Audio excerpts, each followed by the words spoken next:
activity that, boy, has been going just to the east of us in Imperial County.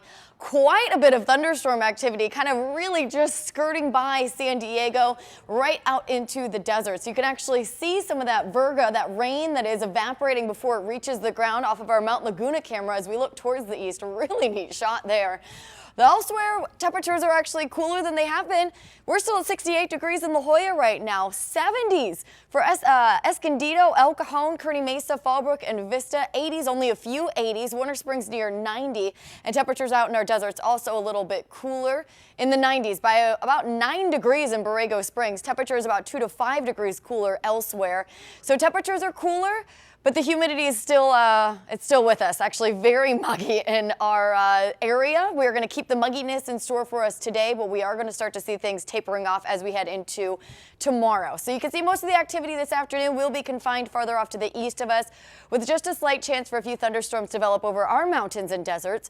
Temperatures will be in the mid-70s into next week along our coastline. The sea breeze really starts to win out on Friday, and we're going to see drier air filter in then, a lot more comfortable over the weekend, a lot more comfortable 80s in fact for our inland neighborhoods. Overnight temperatures also getting cooler in the low to mid 60s rather than the mid to upper 60s we've been seeing. The mountains also cooling off, low 80s and 70s over the weekend, and not quite as hot or as humid this weekend in the deserts. Guys?